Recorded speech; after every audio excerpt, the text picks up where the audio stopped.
ചൈനയ്ക്ക് മേൽ ഇറക്കുമതിക്ക് 10% നികുതി ചുമത്താൻ ഡൊണാൾഡ് ട്രംപ് തീരുമാനിച്ചതായി വാർത്ത. ലോകരാജ്യങ്ങളൊക്കെ ഞെട്ടിയിരിക്കുക. എന്തൊക്കെ ഇറക്കിയാലും ഇറക്കുമതി ചുങ്കം ഉണ്ടാകും എന്ന് അമേരിക്കയ്ക്ക് വേണ്ടി മാത്രം ആയിരിക്കും തൻ്റെ നീക്കമെന്ന പുതിയ വെളിപ്പെടുത്തൽ ആളുകളെ നടക്കുന്നു. ഈ അവസരത്തിൽ വി പി ജെയിംസ് നമുക്കൊപ്പം ചേരുന്നു. Good morning V P James. Good morning S K. Hi hi hi hi 3 hi.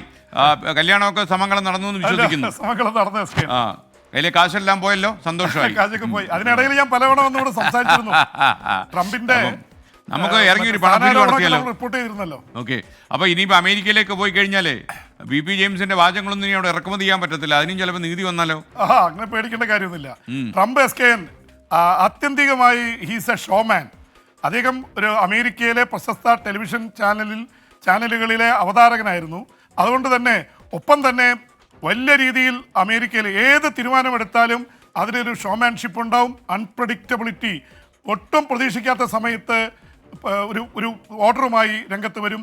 അതുകൊണ്ട് most unpredictable leader in the world എന്ന രീതിയിലാണ്. അതും ലോകത്തിലെ ഏറ്റവും ശക്തമായ കസേരയിൽ ഇരിക്കുന്നു. അതുകൊണ്ട് ഇതൊക്കെ പ്രതീക്ഷിക്കാവുന്നതാണ്. എന്തായാലും ഇന്ത്യക്ക് ആശ്വസിക്കാൻ കഴിയുന്ന, ഒരുപക്ഷെ ആഹ്ലാദിക്കാൻ കഴിയുന്ന ചില കാര്യങ്ങൾ ഈ മണിക്കൂറുകളിൽ വരുന്നുണ്ട്. നേരത്തെ പറഞ്ഞിരുന്നെങ്കിലും ചൈനയ്ക്ക് മേൽ 10% ഇറക്കുമതി ചുങ്കം ചുമത്താൻ പോകുന്നു എന്നുള്ളത് വലിയ വാർത്ത തന്നെയാണ്. കാരണം ലോകത്തിലെ മാനുഫാക്ചറിങ് ഹബ് എന്നറിയപ്പെടുന്നത് ചൈനയാണ്. അമേരിക്കയിൽ ചൈനയുടെ ഗുഡ്സ്, വസ്തുക്കൾ മുഴുവൻ ഇങ്ങനെ ഫ്ലഡ് ചെയ്യുകയാണ്.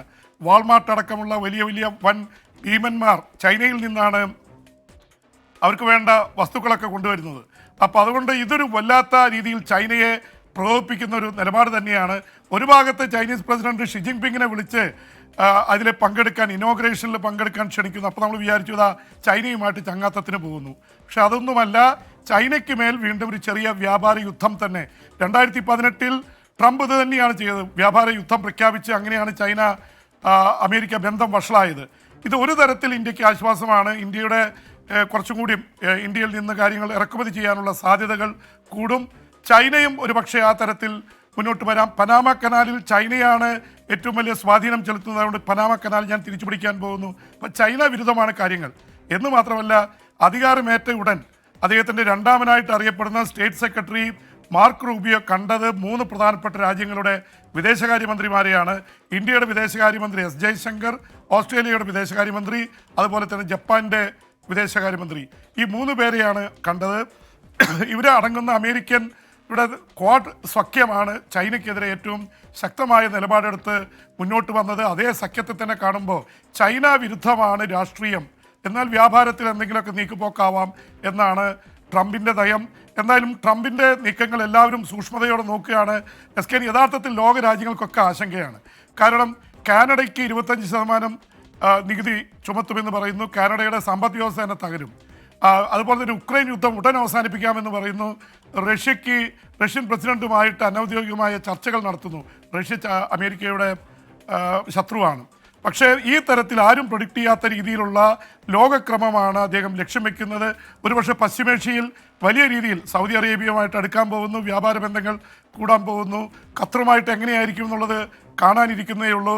ഇതിനിടയിൽ ഈ തരത്തിലുള്ള ഒരുപാട് കാര്യങ്ങളിൽ ഇത് ചെയ്യുന്നുണ്ട്. അതിൻ്റെ ഒപ്പം കുടിയേറ്റം വലിയ വിഷയമായിട്ട് വന്നിരിക്കുകയാണ്. കുടിയേറ്റത്തിൻ്റെ ഭാഗമായി അനധികൃത കുടിയേറ്റക്കാരെ തടയാൻ വേണ്ടി അമേരിക്ക മെക്സിക്കൻ അതിർത്തിയിൽ വലിയ സൈനിക വിന്യാസം തുടങ്ങിക്കഴിഞ്ഞു. അനധികൃതമായിട്ടുള്ള ഒരുപാട് പേരെ പറഞ്ഞുവിടും. എസ് കെ ഒരുപക്ഷെ ശ്രദ്ധിക്കേണ്ട, ഇന്ത്യക്കാരായിട്ടുള്ള ഒരുപാട് പേര് വിളിക്കുന്നുണ്ട്. അവർ പറയുന്നൊരു കാര്യം, ഇന്ത്യക്കാരായിട്ടുള്ള അനധികൃതമായിട്ട് കൈവശം വെച്ചിരിക്കുന്നവർ അറസ്റ്റ് ചെയ്യപ്പെടുന്നതിന് മുമ്പ് അല്ലെങ്കിൽ പുറത്താക്കപ്പെടുന്നതിന് മുമ്പ് ഇന്ത്യയിലേക്ക് വന്നുകൊണ്ടിരിക്കുന്നു എന്ന വാർത്തയുണ്ട്. പക്ഷേ അതിനുവേണ്ടി ശ്രമിക്കുമ്പോൾ ഇന്ത്യൻ എംബസിയിൽ നിന്ന് കടമ്പ കടക്കാൻ ഒരുപാട് പ്രശ്നങ്ങൾ വരുന്നു. അതിൽ ഇന്ത്യക്കാരായിട്ടുള്ള ആൾക്കാർ അതേസമയം അപ്പുറത്ത് മെക്സിക്കോയിൽ മറ്റൊക്കെ പുതിയ പാസ്പോർട്ട് വരെ അവർക്ക് ഇഷ്യൂ ചെയ്യുന്നുണ്ട്. എക്സ്പയറി ആയിട്ടുള്ള പാസ്പോർട്ട് ഉണ്ടെങ്കിൽ പോലും ഒരുപക്ഷെ പുറത്താക്കപ്പെടാൻ സാധ്യതയുണ്ട്. അപ്പോൾ ഇന്ത്യക്കാരുടെ കാര്യത്തിൽ ഇന്ത്യൻ എംബസി ശ്രദ്ധിക്കണമെന്നുള്ളൊരു വാർത്ത കൂടി ഇതിൻ്റെ ഭാഗമായിട്ട് വരുന്നുണ്ട്. എസ് കെ ജെയിംസ്, ഈ ഗസയിൽ വെടിനിർത്തലുണ്ടായി, ലോകം മുഴുവൻ സന്തോഷിച്ചു, സംഭവമാണ്. എന്നാലും വെസ്റ്റ് ബാങ്കിൽ ഇപ്പോഴും ഇസ്രയേലിൻ്റെ ആക്രമണം തുടരുന്നുവെന്ന് വാർത്ത വരുന്നുണ്ടല്ലോ. എസ് കെ ഇസ്രായേലിന് ഈ കലി അടങ്ങിയിട്ടില്ല. അവരെ ഈ പാലസ്തീൻ സ്ഥലങ്ങളിൽ ഒരു ഭാഗത്ത് ഗസയിലായിരുന്നു, പിന്നെ അത് ലെബനനിലായി, പിന്നെ ഹൂതികളുമായിട്ട് ഏറ്റുമുട്ടി. ഇങ്ങനെ പല മേഖലകളിൽ 7 സ്ഥലത്ത് ഞങ്ങൾ യുദ്ധമുഖം തുറന്നുവെന്നാണ് ഇസ്രായേൽ പ്രധാനമന്ത്രി ബെഞ്ചമിൻ നെതന്യാഹു പറഞ്ഞത്. പക്ഷേ ഇപ്പോൾ അവർ ഗസയിലെ യുദ്ധം നിർത്തിയിട്ടുണ്ട്, അത് ശരിയാണ്. പക്ഷെ അവിടെ ഇനിയിപ്പോൾ യുദ്ധം ചെയ്ത് തകർക്കാനൊന്നുമില്ല. മിക്കവാറും എല്ലാ കെട്ടിടങ്ങളും നിലം പൊത്തിക്കഴിഞ്ഞു. 10,000-കണക്കിന് ഗസയിലേക്ക് ഈ പാലസ്തീനികൾ തിരിച്ചെത്തിക്കൊണ്ടിരിക്കുകയാണ്. അവരുടെ വീടുകളുടെ മുമ്പിൽ നിന്ന് കരയാണ്, ഒന്നുമില്ല. അപ്പോൾ ഇനി ഇത് മുഴുവൻ റീബിൽഡ് ചെയ്യണം. അതുപോലെ തന്നെ ഭക്ഷണമില്ല.